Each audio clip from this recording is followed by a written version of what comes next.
Yeah, blasphemy. You can take an African out of Africa, but you can't take Africa out of African.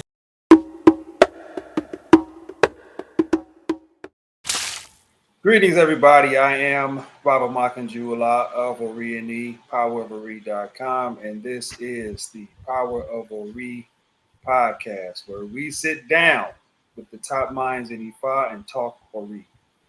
Today, I have my the person who used to train me for years. I got him to agree to sit down with me and talk about this Ori. This is the person who really taught me the most about Ori through my trainings. And I thought I would come in with him and sit down and really pick his brain a little bit more about this Ori and then share the information with you all.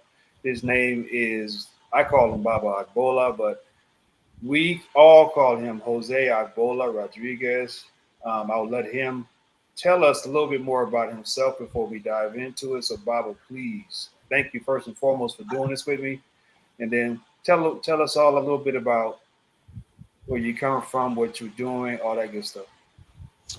Well, let me see. I was born and raised in San Diego, California. Currently here right now, visiting family. Um, and this is actually where I got into the tradition here in San Diego, Mm, uh, playing Afro-Cuban music and Afro-Puerto Rican music. mm, And then through specifically the Cuban music is how I kind of got into learning about Santeria, Candomblé a little bit, Palo a little bit, until eventually I found Isheshe, like traditional practice, like from Nigeria specifically. But I didn't get into the tradition more until I moved to LA mm, uh, when I was about 25 is when I moved to LA. mm, And then I studied a little bit at Chief Fashina Falades Temple. I was there mm, until about, let's see, I moved to LA probably 2001, 2002. And then I was at Chief Fashina's Temple until 2009. And then from about 2009 to basically now, I've been studying formally with Chief Shalagba de Popola, although I met him for the first time in 2004 when I went to Nigeria for the first time.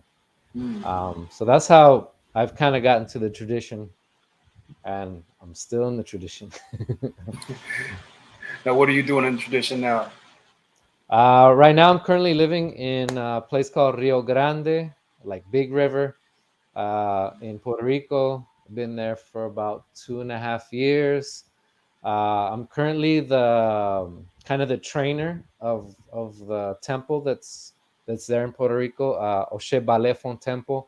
The Olu is Rafa Maya, Mm, Orimidara, mm, and I'm currently basically training all the folks there, trying to get them up to par so they can start mm. working, learning more Ifa, different things like that. So that's what I'm currently doing now. I'll say, Baba. All right, let's dive into this now. Hmm. I'll start with the first one. Since it's called Power of a Re, let's just lay the foundation. Okay. What is or re? So Ori is composed of several parts, several aspects. So we have the physical head part, or this part represents what's called Oriode. Mm-hmm. Oriode refers to your physical head, but it also refers to destiny. Then we have the belly button area. This is known as Orinu. Mm-hmm. It could be like your inner head, but this refers to your character, your feelings, that part, how you react to things, how you behave, everything kind of stems from here. Mm-hmm. And then the third aspect is iponri, which is represented by our 2 feet, our Mm-hmm. 2 feet. Iponri is basically, as Popola calls them, kind of the vehicles.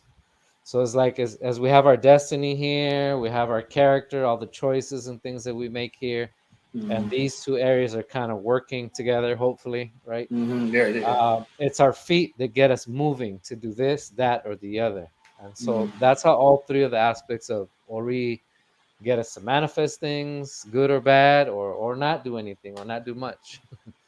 So those are the three main areas of Ori that we should all know. We should all know. And I noticed you mentioned that hopefully these two are in cahoots, right? Yeah. But when these things are not in cahoots, knowingly or not knowingly or consciously or subconsciously, people in the tradition they usually go to the mat or seek a Babalawo for help for issues that this warfare right here is causing, right? Hmm. Um, my question to you is, can the Ori prevent anything that the Ebo may want to bring the person or help the person with? Does this Ori situation engine, whatever it's called, does it have the ability to block Ebo assistance? Whether you're able manifest or not depends on this part actually. This the The Orinu. This is the one that either the you did your able and you're following that advice that comes from here because this is the choices that you're making here in the world, all your feelings, your contradictions, everything. It kind of stems from here. So if this Ori here doesn't accept the messages completely, maybe that Ifa gave, or you did the able but kind of maybe you did part of the able. I should say that, not completely, but maybe you did part of it, or you're trying to be cheap about it, things like that. mm, Or you just skip it, you don't do it at all. That comes from here. So if I could have told you, hey, you got a good job coming, there's a good spouse on her, his or way, you're hey, there's children in your path, but if the ebel's not done, if you, and more importantly, if you're not following the advice or avoiding taboos given, the chances just get reduced. That's why there's all those sayings that you find in 85. If your read doesn't accept it, it's just not going to happen in your life. mm, Because it's like if I'm like Makanjuola, I want to gift you this $100 bill, but you're like, no, I'm good, for whatever reason. mm, It's just going right back in my pocket. mm, You're mm, not getting it. So that's how Ori kind of functions. It accepts the advice or it doesn't. You do the ebo or you don't do the ebo. You follow the taboos or you blow them off. And so it's really up to the person. The majority of the time, it's up to the person. The worst part is just to make sure that he or she does the ebo correctly and make sure all the materials there. That's their mm, part. The rest mm, is really in your hands. It's mm. really in your hands. So, what is it about this part that has control over it? Because this is where you make your choices from. So when we cast Ifa for people, we tap into their Oriode, into their Mm, destiny. that's And I always let people know it's like when I'm cast for someone or for Sopele that I'm casting, like I'm connecting with your destiny. It's almost like you telling me what to tell you. exactly. Like I'm reminding you, Yeah. basically. Mm, So if it's in your destiny to have that really good job, it's like your destiny is like, okay, Agbola, tell Agbola that he needs to follow this advice here. He needs to do this ebo to make sure that that good job that's in his destiny starts to manifest. mm, mm. And if Agbola listens, great. If Agbola doesn't listen, then it just keeps getting passed by. They'll just keep passing him by and passing him by. So it's very possible to have all these great things in your destiny and you not manifest them all while you're here, or miss out on a lot of them actually, and it's all because of the choices that you're making from here. This is a deep concept. Okay, so the choices from here, Hmm. as I remember in classes, or reading new, is based upon a lot about emotion, Yep. Yep. right? So I think what I hear you saying is that if this is where your choices are derived from, Hmm. And I might want to see if this is correct too, because we need both of these to be in cahoots. And I remember O'Day is the logical aspect of things. Hmm. So if your logic and your emotions aren't in a G phase, so to speak, are not balanced, Hmm. then you may make the wrong choices and then prevent the blessings that are supposed to be coming. Is that what I hear Yeah. you saying? So the logic is still here too. That's Okay. still here. This is like the plan. This is the map. These are all the possibilities that you can manifest in your destinies here. Mm-hmm. But this is like, are you making decisions based off of logic and reason? Are they pure emotions that you're going by? Are you Mm-hmm. combining the two together, logic Mm-hmm. plus maybe a little Mm-hmm. feeling mixed in there? Mm-hmm. And so a lot of times this, um, if I can give you an example, it's almost like, yeah, these are the potentials. These are the potentials up here. But this is what gives you access to them or helps you to manifest them.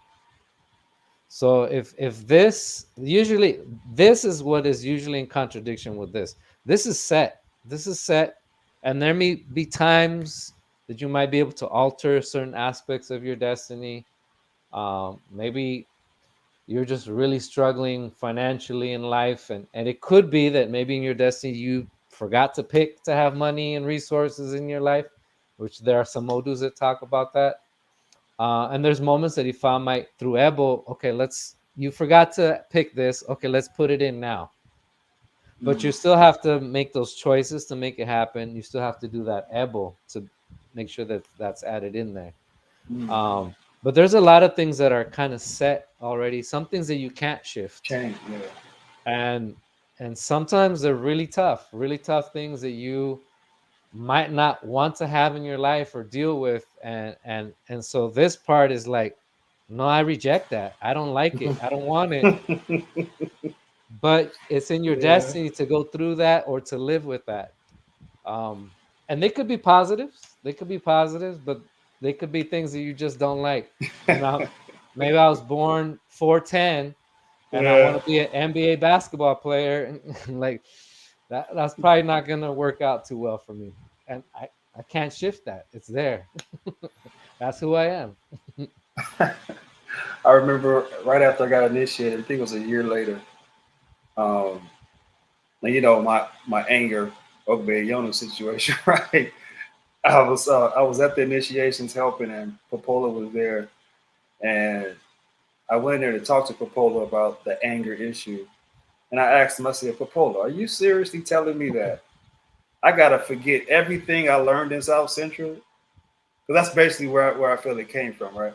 Everything I learned from South Central in order to get past the anger to bring the array of this old dude. He was like, yeah. I said, how? And he was like, he got he laid back down and went back to sleep. And I was like, okay, this is nuts. Because basically that part right there is the Inu part of the emotion because you've gotten Yeah. used to it. It's become a part of your life. It's become a Yep. part of the story you tell yourself that this is Hmm. how things go. And when someone says that, nah, this ain't it, then you got to react character wise to how you're Yep. going to shift that or keep doing the same thing that's not working. Exactly. Right. Exactly. Um,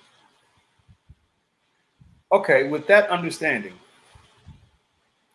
why is it that at bowl, well, let me say this first. Edgy Ogbe talks about um, when we have issues in life, the first order of settling the issue should be going to your parents or your immediate circle of influence to get help Hmm. or your ori. But if that doesn't work, then seek consultation, Yep. Yep. right? Yep. Hmm. So why is it though in this culture is it that people tend to they skip over that step for the most part and go right to calling you, Baba, can you cast on this for me, please? Like they don't go to their mama, daddy, nothing. They just go right to Baba Lao. Why is that? Well, I, I mean, you probably know that most of us, I would say a lot of us in this world today, sometimes our parents aren't the wisest, right? Yeah, Because yeah. they went through their own stuff also. And so sometimes we growing up, we just don't trust our parents for one reason or another, and sometimes it's valid things, reasons why we don't go to them, you know. Mm-hmm. um but in a traditional setting, and even in a spiritual setting, and ifa is like what you said, like if I'm having an issue, I should be able to go to my parents. I should, my mom or my dad or both, and ask them, hey, you know, I'm having problems with this kid at school. I don't know what to do. If I say something, then he's going to call me this or that, or the problem might get worse. Or if I tell the teacher, that might put me into more problems. Do I just fight him? Like how do I Mm-hmm. resolve this? So is usually our parents should be those to go people. Or if it's not them, even our grandparents, it could be uncles, aunts, even your own siblings, especially if you have Mm-hmm. older siblings, they Yeah. should be able to help out. um but I honestly think it's like, and it's not to say that native folks, indigenous people didn't go through traumas and experience crazy stuff, because I'm sure they did. Mm-hmm. But i I do trust that their unity was a lot tighter than probably most of the families that exist today. So Yeah. even though everything wasn't perfect, you still had somebody that you could physically go to before you jump to divination or something like that.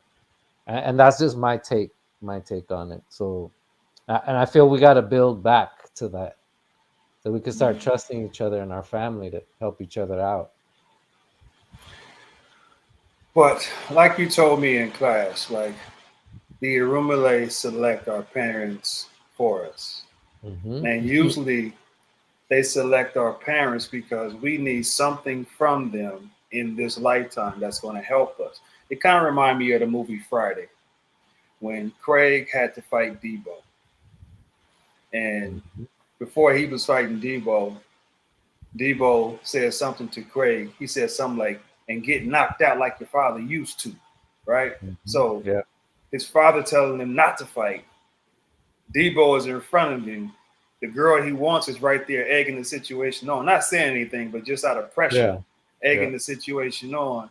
He got to make a decision right there to either do something different than his father did or do exactly Mhm. what his father did and walk away. Yeah. So basically, with that being said, if we came through our parents, then how will we ever know what we're going to do if we're not able to, even in the dysfunctional situations, because there's a reason why they're there still, right? But Hmm. even in the dysfunctional situations, how can we possibly learn who we are if we don't ask them the right questions when we're confused? Yeah, yeah. So a lot of times, and this is a challenging thing for anyone who has difficult parents, which is a lot of us, is like how do you reason where like, well, you want me to go to my ask my dad about this, but he's out doing the same stuff or Mm-hmm. worse, or Mm-hmm. my mom, she's doing crazier things than me, Mm-hmm. but you want me to ask them for help. So in Ifa, we still respect our parents no matter what. They Mm-hmm. gave us that, like that. They provided that road to be able to come into this world. And even though our parents may be challenging, as Ifa and Orisha people, we have to strive to be thinking beyond the, man, I just hate my parents. I don't love them. I don't care for them. I'm never going to ask them for nothing. To go beyond and start thinking like, okay, why was I placed with these two people? Exactly. Why was I placed here? What are the good things I can pick up from them? Because everybody has something good. You can't say everybody's complete. Everybody has some skills, some abilities, or something. Mm-hmm. So even if your dad is the one who has the ability to just, move in and out and hustle or whatever he needs to do, hey, you could pick up those skills and those will help you out in the workplace or somewhere, and you Mm-hmm. just use them in a more positive way. You can Mm-hmm. still pick out some things from them, and then make sure the ones that okay, now I'm not gonna get into drugs, I'm not getting into robbing folks or whatever. Okay, those I'm gonna back away from. Um, but we often don't do that because we're thinking in the here and now and at this moment. And remember, in Ifa, we have to think about, hey, we had previous lives before, Mm-hmm. more than likely. This is not the Yeah. first time That's I'm the first here. time. Mm-hmm. So just to give an example, maybe in my last life I had some really dope parents. They gave me everything, treated me well, loved me and everything. And for some reason, because of my knew, I didn't appreciate it. And I started just doing crazy things in my life and didn't take advantage of the good parents I had. So now I'm Mm-hmm. back in the world, and they rumor like, hey, the only way Agboola is going to learn this time around to appreciate is let's put him with some tough folks this time around. Let's see if Mm-hmm. he appreciates this time. So everything in Ifa, even if it sounds really bad and just painful to live through, there's still lessons. There's still lessons that we got to learn and can learn good things from. So Yeah, trust me, I get it now. My mother's been gone 23 years, but when I got initiated, they told me I needed to go talk to my father, and that was the hardest walk of shame ever. But that dude is amazing to talk to. It's like talking to a pimp. wow. It's like every woman's gonna be a B word, and you got to try to get some conversation out of that in between all of that. I'd be like, I don't want to talk to this dude. It's too toxic.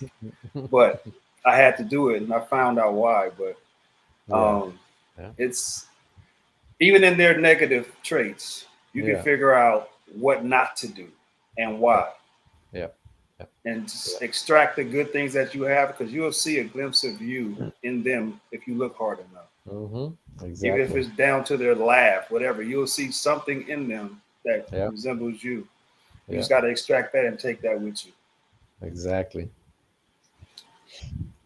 Um, Initiation, Baba. I know you do Mhm. a lot of initiations. Um, I wish I had known this 10 years ago, but I didn't. But I want to ask you, for the sake of Mhm. other people, Okay. how important is it to do or rework prior to? And I want to define or rework too, but how important is it to do or rework prior to initiation? It is super important. The and My definition of or rework is developing your character. That's my definition of it. So luckily, when I moved to LA and I started going to Chief Fashina's temple, he stressed every single class character, character, character, character, and more character. It was like 80% of the classes he used to give were on patience and humility and being truthful and honest and having compassion for people and respect for elders. And it was just a repeat over and over there. And there was a lot of people that dropped out because they were like, every time I go to Fashina's, I'm not going to learn about Obatala or Ogun. And they wanted to learn, oh, well, what do they eat? And what are All their of that. symbols? And what are their superpowers and all that stuff. But it was character, character, character, character, and he was the first one to teach me and a lot of other people that came out of the temple that like if you really want this Ifa and Risha thing to work for you, you have to shift yourself. You can't be the same person that you were when you first showed up at the temple in 2001, 2002. Like there has Mm-hmm. to be some evolution of yourself throughout the years. Um, we used to have a little joke, a few of us at the temple is like, I remember when Jose showed up at the temple, and then like 2 years later, he was Ayodele. And then a few years later, he turned to Fawole. And now he's Agbola. And and they joking because it was like they knew me as Jose when I first showed up, and Mm-hmm. I was a very specific type of person, Mm-hmm. I want right? to know what that is, Bob, I was but a go ahead. very specific person at age 25. Mm-hmm. And then as I got older and learning all these things, I slowly started to evolve into all these other names that to now I'm Agbola, which funny enough, my Fani Agbola means the the gathering of honor. Basically, if I was telling me like wherever you're at, you need to be doing honorable things. Mm. And so that's a reminder of who I need to always be striving to be. So if I find myself in a place I'm like, no, there's too much shady stuff happening around here. Yeah, probably shouldn't be here, even though it might be fun. I gotta get out. Mm. So you should be going through this type of evolution. If you're staying the same or going worse, find another temple, find another elder, somebody, go somewhere different. Or you need to kind of self-reflect and what are you doing? Because that is the point of the tradition. If you really want to manifest all those things that are in your Rio de, the character piece has to be evolving and shifting to make this really start manifesting into your life. If not, it's going to be tough to bring those blessings down. Really, really, really tough. I asked this question, Baba, because it's a lot of people. For me doing this OV work for the last 3 years now, I've seen a lot. I've seen a lot in the interview and talked to a lot of people, including myself when I had to dissect my journey. Um, I call it initiating your crazy, and that's exactly what I did. Like I got initiated, and I walked into that room or into Baba's house, and I didn't know what that fully entailed, even though I worked a bunch of initiations prior to that, helping out doing initiation. But doing the ritual work is not the Ori work to me. No, it's It's not. totally not the Ori work. So learning the ritual aspect, I learned a lot through you and through other the Baba. I won't say any names, Mhm. but I learned a lot. But after that initiation, it felt like that initiation woke up like a volcano of emotions and feelings and actions and activities that I had been doing before that I Mhm. had no control over, and the lava was just ready to flow over, right? And it would kind of destroy anything around, and it did. Within a year, I lost a lot, like you already know. Mhm. So the importance of initiation, um, and you said the or rework is character work. Yep. Why is that not pushed on to people more than initiation? Then? Because initiation is pushed hard on people, but when they talk about or rework, that doesn't get spoken about enough. Yeah. I mean, honestly, I think it's a monetary thing because you don't make a lot of money from teaching classes on humility and compassion. And I mean, the only people that show up there are the ones that actually might be interested in doing it, and that's probably few to none. The majority of the people in the tradition that get into the tradition are looking for magic, quick solution to stuff. Mm, What do you, oh, $200? Oh, I'll give you $200. You just fix it for me. mm, And it's like, well, you did the Ebo, but and they're not trying to do any work themselves or like minimal work. mm, And when I mm. mean work is the character stuff. Yeah, yeah. And so I think, and this is both in the Cuban system and in the traditional Isheshe system. Like, it's like, oh, get initiated. Okay, 5,000, 10,000, 12,000, whatever. It to me, it's is monetary. Why that's being pushed more than the other stuff. Um, there are a few folks though out there that really are teaching Ifa from like a character importance uh type of like a place from that, and then later is like, and if you want to get initiated to know your destiny, this is what you do, this is what is expected to you. But then you kind of, your head's already kind of in the right place, so then when you do get initiated, it's easier. It's easier. It's not gonna be easy, it'll be easier. Easier. Yeah, you'll have an understanding at least. Like they say, when you get initiated, now you got to go initiate yourself. Yeah. That means continually the process which you should have already began before you came in there, which is Mhm. developing that character, Yeah. right? And then aligning your character with the newfound information that you receive from your old dude, Yeah. and aligning all that together and making it to work. Yeah. Um, That's why a lot, when at least the way I like to do it, I don't normally like to have people to kind of go straight into initiation.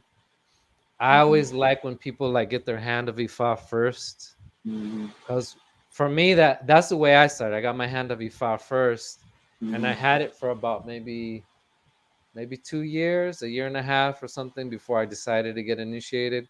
Mm-hmm. And really doing Ifa day and just following those little basic messages that Ifa gives you every 5 days. They're Mm-hmm. all character stuff. Exactly. Hey, Agbola, you got to be humble the next fight. Agbola, you got to be patient. Yeah. Agbola's possible conflicts coming your way. Like, you got to keep it cool. So I Mm-hmm. was like, when I first got my hand of Ifa, and this is when I was going from Jose to Ayodele. So Mm-hmm. that stage, Jose loved to challenge every single thing that he was taught. And I'm still kind of like that, but I'm not going to challenge to the point where I'm going to burn myself anymore because Mm-hmm. that's what I did the first time. Even with my hand of Ifa, I don't believe that Ifa. I don't know how many times I got burnt that year and a half, 2 years, knocked upside my head. Funny enough, my roommate at the time, who didn't practice the tradition, he respected what I did all the time, and I'd talk to him and give him messages all the time. He Mm-hmm. got to a point where he's like, "Well, dude, why aren't you following what Ifa told you? And this is my roommate who doesn't practice nothing. He's like, why Mm-hmm. don't you just listen to what it said?" And I was like, all right, All no. right. So I was like, okay, let me give this thing an honest shot. And I'd really start to, okay, I don't like it. It don't feel good, right? Right? It doesn't feel good Exactly. for some reason. Exactly. Yeah. Feels uncomfortable. It's not what I'm used to doing. Okay, but I'm gonna do it anyway. And then like I'd be like, oh, all right. That okay, I like this. Okay, it was Mm-hmm. hard. It was hard. But then that's when you start to shift. That shift starts to happen. And it gets easier and easier and easier. It's like working out for me. It's like working out, but you're working out your character. That's how I look at it too. It's like muscle memory. Yep. You got to retrain your muscles to do something different. Yep. Yep. Um, Exactly. yeah. Um, Irete Ofun. Sure you know all about this, right? Mhm. Irete Ofun. Ori is the most important Irumale. I mean, it's the most important deity of all Irumale combined. All Irumale combined. Um,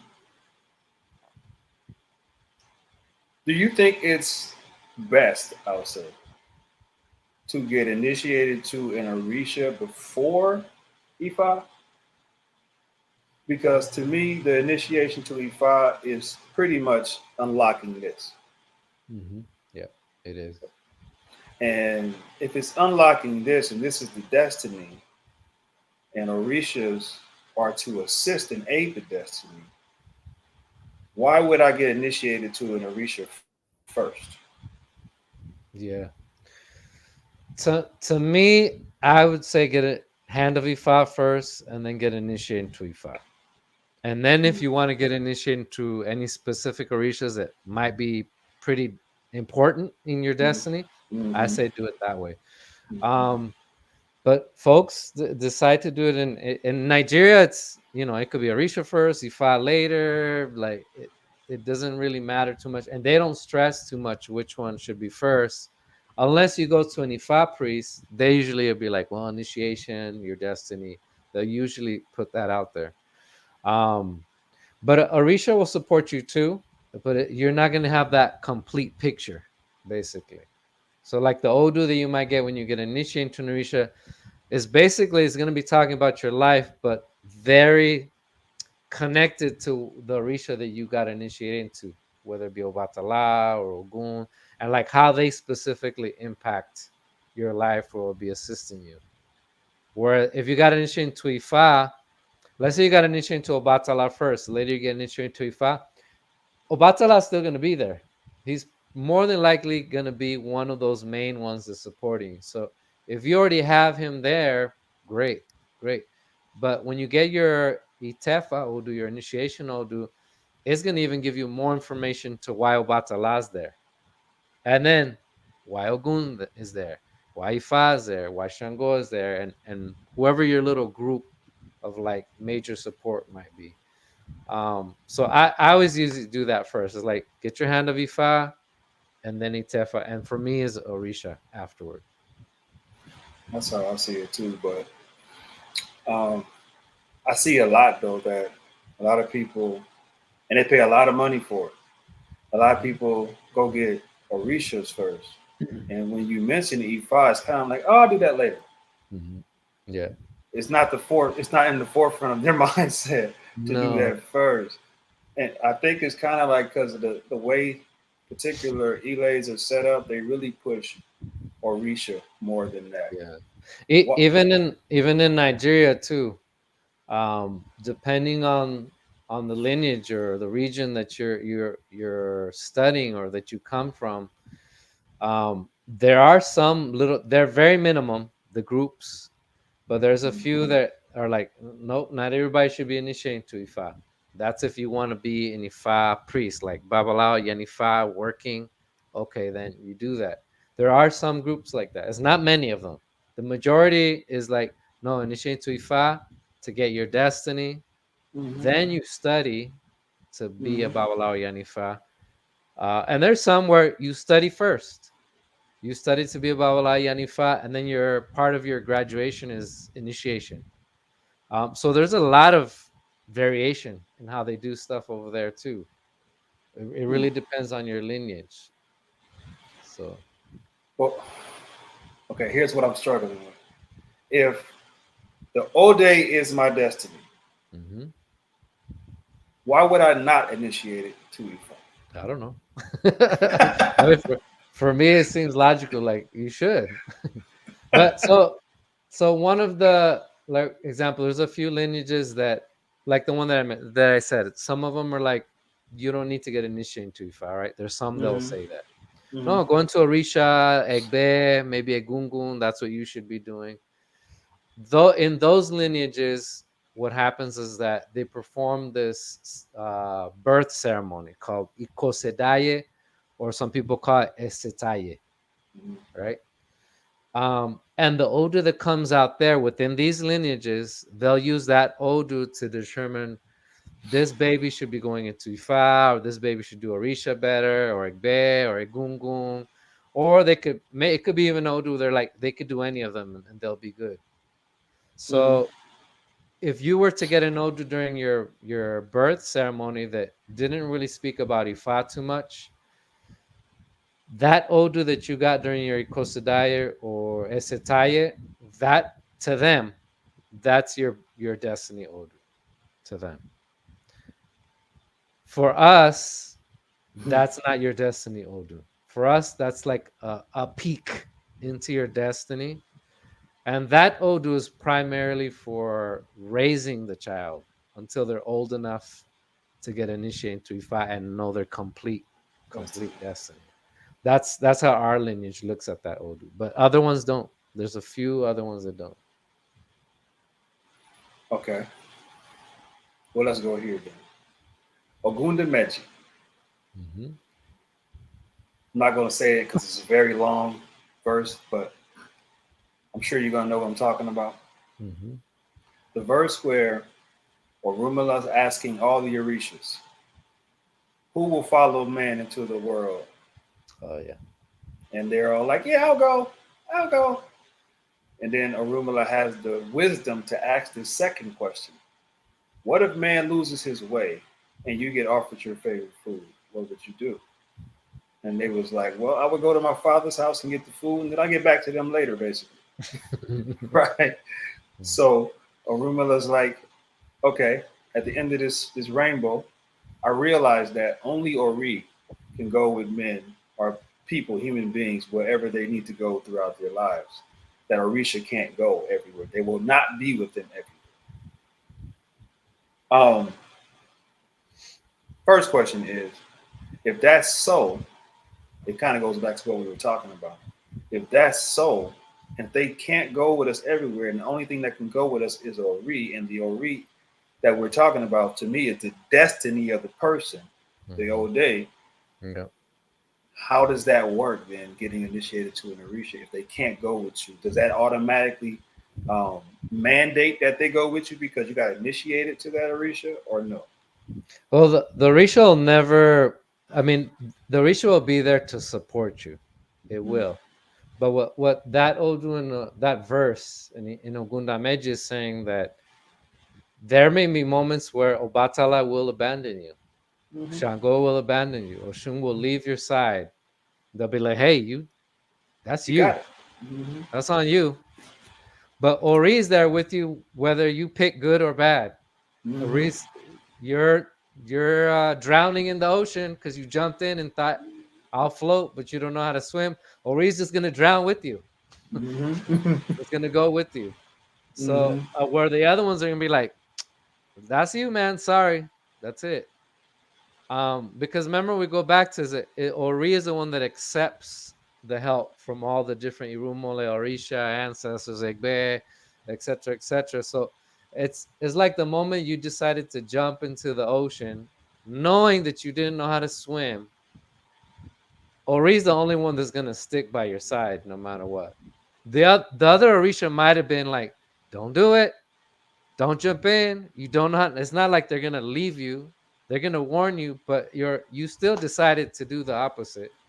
And so now they're like, "Well, now you're just there with your re. Probably gonna have to come back and give it another shot." But see, the person may be thinking like, "Well, Olakuna get me. I got it. He can get this. Arisha gonna help me get out of this." No, no, No, no, Olakun. nope, no. It's like uh, I always tell folks, it's like imagine you're a little kid again. Is the very first time someone lights a match in front of your face. The little kid has no idea that if I touch that, my finger's gonna burn. They have no clue whatsoever. So what is the parent or the elders that like, look, this is fire. Don't ever touch it with your finger because you're gonna burn yourself. That's like the Orisha telling Mm-hmm. you, don't do this, that, or Ifa telling you don't do this or that. But Mm-hmm. the little kid still might be like, well, grab it. Oh, burns. So you're still gonna get the consequence. You're still gonna get the consequence. Ori is the one that will still burn itself with you. Yeah, somebody got to revisit this concept because there's a lot of people who believe that just because they got that, they're going to be automatically protected. Because we said it in the beginning, though, like your re has the ability based upon this battle here to block what's coming for the help that's coming for you. It's kind Mhm. of like you said, somebody like you giving me $100 and I cuss you out. You know Yeah, what I mean? yeah, And make you be like, well, I ain't. Well, forget that. Put it back in your yep. pocket. Yeah, that's it. And I walk out of here still hungry and broke, and you could have Yep, gave me $100. I messed it yep, up, right? yep, So yep. it all boils back down there. Last question. Hmm. This is kind of off the topic, but it still is a little bit because we talked a little bit about talking to your parents and stuff like that. But this is a question I've been kind of struggling with probably for the last couple of years.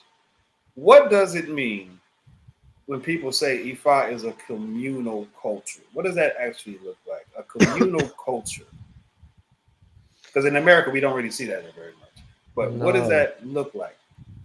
Okay. So when you use the word communal, it means basically talking about community.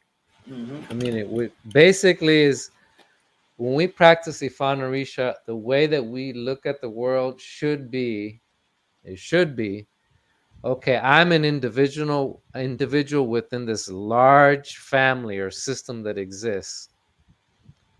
What do I need to do as an individual to make sure this larger thing functions the way it should be functioning? It should never be, I'm going to, so example, if I go to Castify and let's say I'm having an argument or a fight with somebody, and that's why I Castify, I'm like, man, I'm pissed off at this person. They ripped me off. They did this, that, or the other. Ifa, what do I need to do to handle this situation? Mm-hmm. Most people are going to find out like to get some type of revenge or what, get their money back somehow or win the court case against this person. Ifa is always thinking, however, of what's best, not just for you, even is thinking about the other person too that robbed from you, but is also thinking about the impact of what's happening between you two in the community. Mm-hmm. What if I'm in charge of a huge organization? That other person is also part of a huge organization. both of our organizations do a lot of good community work, but me and this one person have personal issues with each other. Mm-hmm. If I just go crazy and I go after that person and I just put them on blast and start putting all their secrets, and nobody's perfect, nobody's Mm-hmm. perfect, and then they decide to do the same to me, and we destroy each other individually, guess what? Our organizations are going to suffer because they're now all this stuff is spilling over onto them. People are probably going to start quitting. I don't want working no more. And then all the good that our organizations were doing for people in the community, now it ends because me and this other person had some issue with each other. So Ifa sees how two conflicts between two people can start affecting the community. And so that's a lot of times why Ifa might be like, you know what? Just offer Ebo. Don't fight this person. Let it go. And you're like, nah, I can't do Nah. that. I need some revenge, But retaliation, and get yeah, back. but it's because you don't know that, okay, if I seek revenge on this person, how many people are gonna suffer because of my revenge on this people that had nothing to do with what was happening between me and this person. Mm-hmm. And so that's an example of like communal. So all our readings, whether we like to whether we realize it or not, they affect us as individuals, but our community too. If I was always thinking about both, always about both, even who you marry. Well, I really like this girl. I want to marry her. I want to be with her. But if you guys aren't compatible and you go and do it anyway, and then you have kids with this person, maybe you weren't even, you're not supposed to be with Supposed to them be in the with this first person. place. So Mm-hmm. now the kids are facing consequences. The families are facing consequences. Your friends are like, man, why are you guys even together? You guys just fight all the time. I don't get it. Now it's affecting your friendships. It might affect your work. So you see how it trickles out. Mm-hmm. So that's the communal part of of Ifa and the ritual practice. We always gotta be thinking about, okay, me, but me in the mix with everything around me and that I'm connected with and that's connected to me.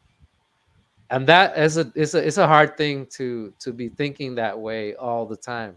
It's really difficult, especially when you're angry, or maybe you're filled with anxiety or fear around something. Mm-hmm. It's really difficult to think that way, but if I was always thinking that way, its advice is always going to be geared that way.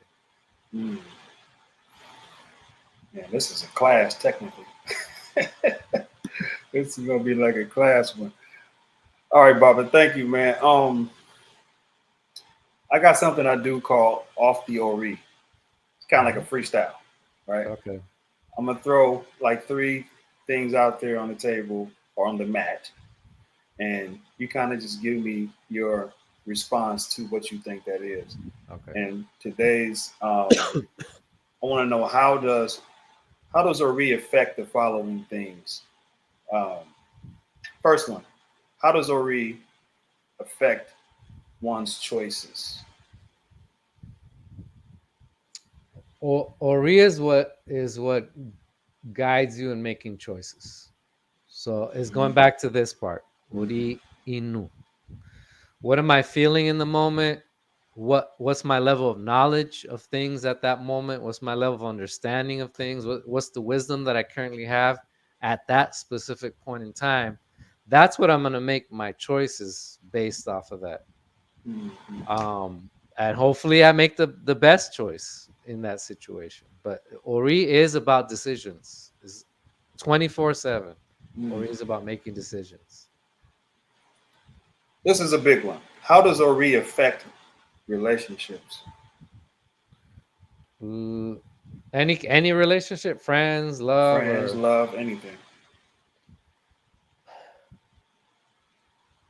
funny enough, when you get initiated, you know your destiny. You're basically gonna know the type of folks that you're gonna be hanging around with in your life. The Mm-hmm. not so positive and the positive. Mm-hmm. And so I'll look. I often sometimes will think about my own and look at who I still have a very small group of friends from like high school that we still hang out and just talk, and we don't even see each other that much anymore, because especially now that I'm in Puerto Rico. Mm-hmm. um but every time we see each other, it's like Never lost a beat. Huh? we never left, and we're hanging out and we share, oh, we fill in the gaps, and then we Mm-hmm. separate, and then we come back again. And Mm-hmm. so um the friends that I have, and not just that group, but other friends that I made in LA and friends that I'm making in Puerto Rico now, like I see different roles of how they're all playing, how they kind of fit in my destiny. Mm-hmm. Um, and then since I'm constantly studying Odus, like some of these folks are initiated into Ifa, and then I'm saying, oh, that's how I fit into their life. Like, Mm-hmm. and so when you know your destiny, it also will let you know who are the folks you should be hanging out with, who you shouldn't, who might be people that are just kind of passing by for a moment, Mm-hmm. because not everybody's going to be there permanently. Mm-hmm. And what do I need to learn from this person, or what did I need to teach them? Like, so Ori even affects all those things when it comes to relationships. That's cool.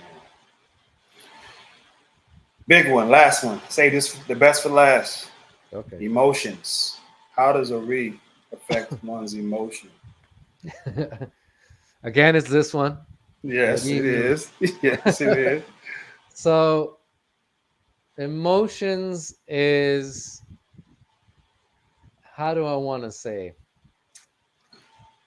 Let me start with here. The majority of the time, I would say 95% of the time, if you get a reading with Ifa, you're always going to be told, stay cool, stay calm, don't watch your tone of voice, watch your vocabulary, watch how fast you talk to somebody. It's always going to be like tutu, like cool, cool, cool. That's like 95% of the time with Ifa, because that's how Ifa wants us to be. Mm-hmm. Ifa wants us to get to that point where someone could just be cussing at you in your face and maybe even be right here. And you're just like, don't affect me whatsoever. Like that's where Ifa wants you to get to. And so that's why we constantly get those messages during readings. It's very rare that 5% where Ifa's like, hey man, you gotta stand up for yourself, and you gotta shout back, you gotta cuss back, you gotta raise your fist, you gotta, take that gun out. Very rare, but it's there still. It's there Mm-hmm. still. Funny enough, what I've noticed in the few years I've been doing this, Mm-hmm. the times that you get a message where Ifa tells you to really fight back, it's usually because the person's a very timid person. They're like already, they're like way too cool. Mm-hmm. Like it's overboard. It's an exaggeration. Where if Ifa doesn't inject them with a little fire, they're going to be taken advantage of completely and just like flattened completely. So that's Mm-hmm. when you get Odus where it's like, no, you gotta speak up for yourself, even yell, shout down somebody. But the majority of time, folks are not like that. Yeah. Majority, everybody's there to fight already in one way or another. That's why it's like 95% of the time is like, no, you got to relax, calm down. Hey, just give this offering to Ogun. Ogun will handle it for you. You stayed out of it. Just focus on your job. Focus on your studies. Don't even get involved. Just keep going forward. That's why it's like that. But that emotional piece is, if I was aware of it, it's aware of it. Mm. Leave the people with this, Baba. What are some of the ways that they can improve their connection with their Ori? Improving connection. Of course, find out what your destiny is. Mm-hmm.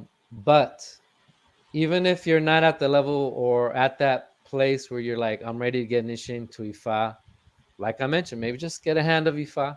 Start off there Mm-hmm. to start connecting with your Ori Mm-hmm. through character development, through your character development. Mm-hmm. And even let's say you don't have your hand of Ifa yet. Okay. One of the first steps that I was told to do that helped me a lot before I even got my hand of Ifa is Agboola. Do you know all your family members, all your ancestors? Honestly, at 25, when Fushina asked me that, for one reason or another, I never bothered to ask about my family. Not one time. Yeah, I see pictures here and there, or some video somebody took, or who's that? What's that black and white picture? But I just never had an interest of asking. And when I did, I started finding out a lot of information of habits that I have myself that maybe a great great grandfather had or a great grandmother had, or things that they like to do, or they didn't like to eat this, or illnesses or sicknesses that just get passed down the family. I was like, this is all Ori, this is all destiny stuff, Mm-hmm. because it's all your family relatives stuff that gets placed into your Ori also. Mm-hmm. And so if your Odu talks about, hey, I got, I got asthma, I got lung problems. It's not that it just came out of nowhere and landed in your destiny. Mm-hmm. Somewhere in your family, there's probably a few people that have the same issue, the same problem. Now, how are Mm-hmm. you going to deal with it? If you're one of those that's going to have it, Mm-hmm. or if you come from a long line of warriors, Mm-hmm. which warriors nowadays it could be anybody that does sports, martial arts, firemen, police officer, security, you name it. Like those are the warriors of today, right? Military. Yeah. Yeah, military, or you come from a long line of people that are involved in politics or doing political work, community work. Or you come from a long line of educators. Like that stuff is gonna pop out in your destiny in one shape or form. Mm-hmm. That's all connecting to Ori. And you have no initiation, no nothing yet. Just asking about your ancestors, writing down, recording as much as you can about them. So That's deep. Off the record. Could it be like you have warriors in your lineage, but for some reason you chose to be a Crip? Could that be like a defect of the warrior I, lineage? remember, it's there. The warrior is there. Now you decide how that warrior manifests itself here. And emotions. Okay. That's crazy. Thank you, Barbara, man. I appreciate this. This is a really good interview. I was saving the best for this. I wrote this out, man. I was like, I gotta get Barbara right. We gotta have to ask the right questions on this one. We gotta get this one right because this is a very important one to me. I appreciate your time. Um, where can people reach out to you or contact you or anything like that? My Facebook page, it says Jose Rodriguez on it. That's probably the easiest place. You can reach me through email, ayodelebomba at hotmail.com. You can reach me there. No, you gotta So spell that right. okay, so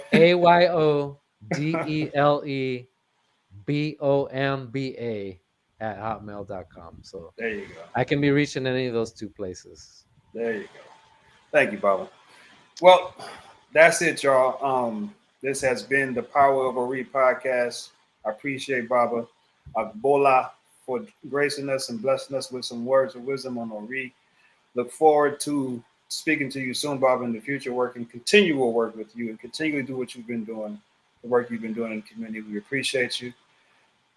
I am Baba Makanjuala of poweroverread.com. I am signing out. If you all want to see this full video, you must be a member of poweroverread.com. So please go get your subscription right now at poweroverread.com. Thank you, Baba. We out.